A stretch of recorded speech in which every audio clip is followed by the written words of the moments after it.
What's up, everybody? CHM Carnivorous here. I hope you're having a wonderful day and a wonderful week.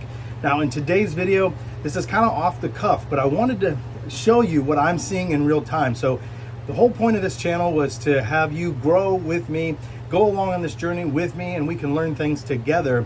And so when I took the table out of here, if you remember, the plants were very close to the lights. I was very concerned what was going to happen when I dropped the plants to the floor, which is a good 3 or 4 feet further than they were. The other thing I was concerned about is I took the humidifier out here due to see some of the things I was seeing on the leaves, and I was concerned of what that would do in the drier environment. So this is going to be a shorter video, but I wanted to have you explore this with me, and I think you'll be shocked at the conclusion that I'm seeing, and hopefully you get the same one as well. All that and more coming your way.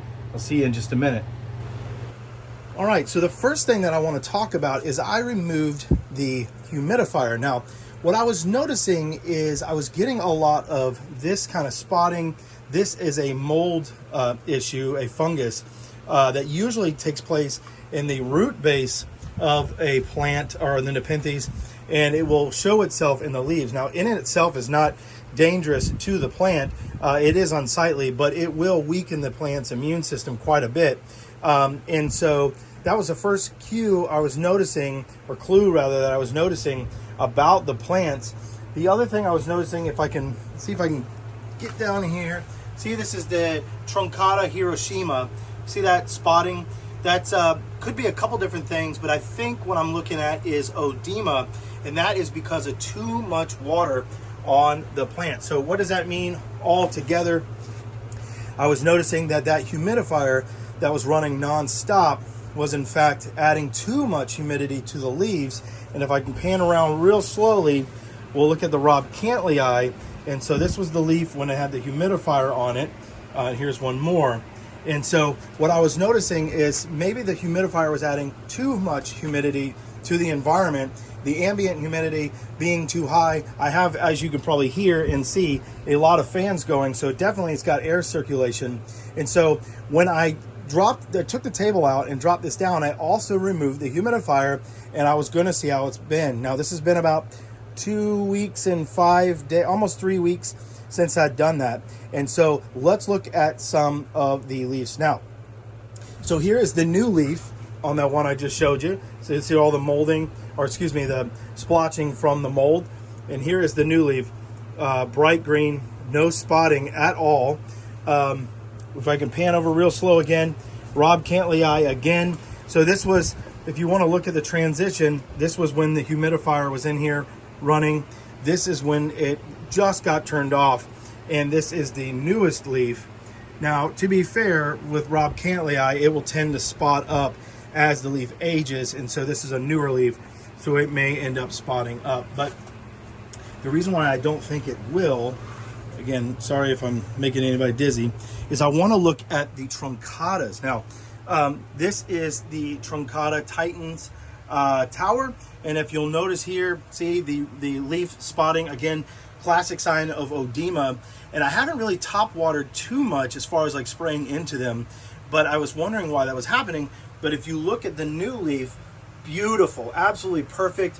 The leaf growth is big. It's probably about 50% larger than the last leaf, and it is perfectly green, no spotting at all. And with the Hiroshima clone, I'm sure you guys, I don't know if you've ever tried the Hiroshima clone, but it can be really tough to grow. I've moved it all over this grow tent trying to find its sweet spot, and it seems to have found it, because that old leaf, like I showed you before, and now the new one, this is the most green I've ever seen this leaf. So I'm super excited about that.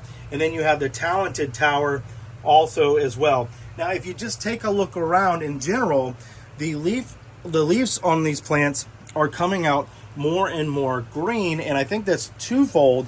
One that we're talking about now, of course, is the ambient humidity. Now, I'm not saying that I think that humidifiers are bad by any means. I think that they do a really good job. I think in my case, I was running them too often and too long, and it was leaving a coating on the plants. Now, I'm going to stop the video, and then we'll talk about the next part here in a moment.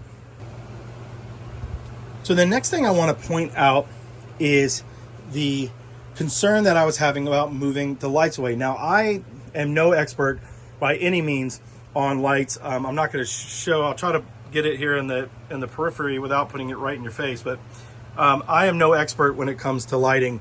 But I do know enough to get around. And so my concern was, if I move these plants away from the light, what would that do for it? And I know Nepenthes like about 60% full sun. And so I have 4 Ficida lights in here that I got off of Amazon. And the plants were about, I'd say 4 feet from the light. And so what I started noticing, especially like when you look at the Brutus clone, was the spotting of red sunburn on the leaves, and even on the Diariana, sunburning on the leaves. But I was very concerned because I was actually, in effect, doubling the length of light to get to the plants. So I really wanted to watch carefully to make sure the plant's leaves weren't drooping. That's usually a good indicator. One of the first indicators that they're not getting enough light is if their leaves start to droop. It also could mean that they're drying out, but usually one of the first indicators of not enough light is they will start to droop, or they will start bleaching out their leaves. On the contrary, what I'm finding is that these leaves are darker than ever, as I just showed you in the last section. And they're also, it's hard to see or convey it on video, but these leaves are so vibrant and so crisp and sturdy.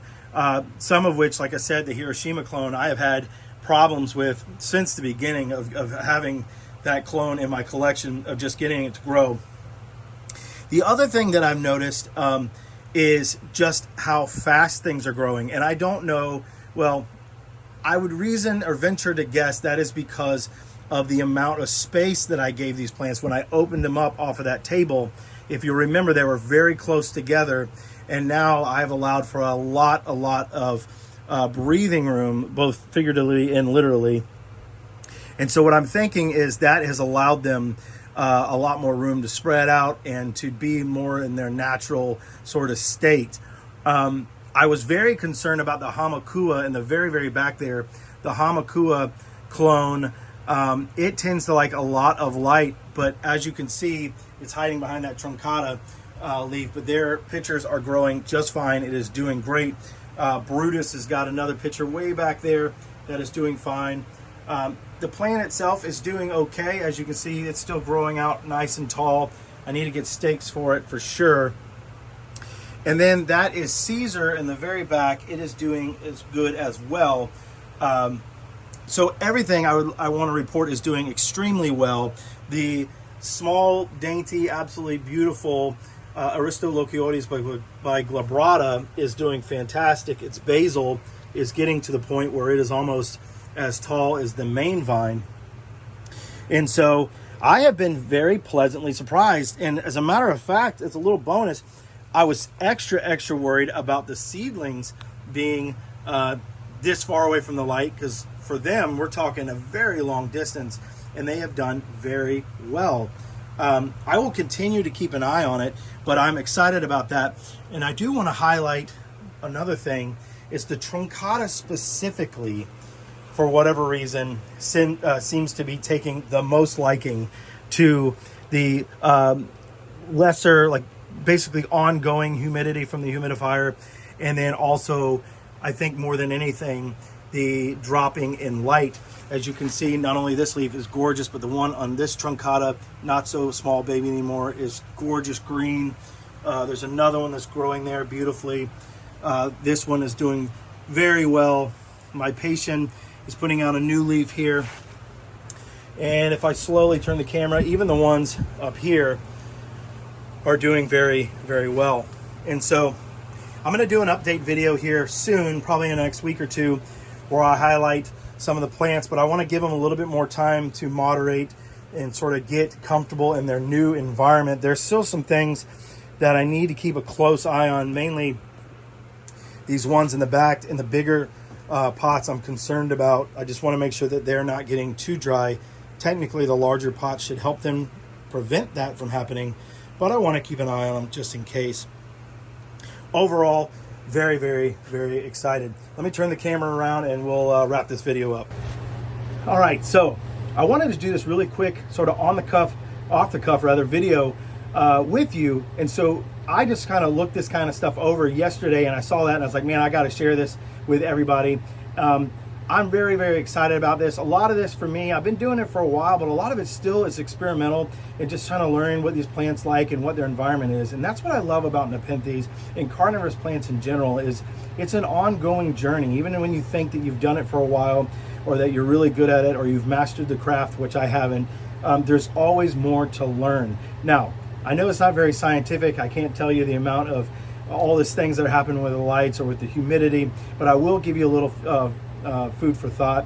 I don't think humidifiers are a bad thing. I think they're very good, especially trying to get the ambient humidity up. What I was doing is I was running the humidifier almost continuously, and I think that left the environment too damp. So yes, the ambient humidity was high.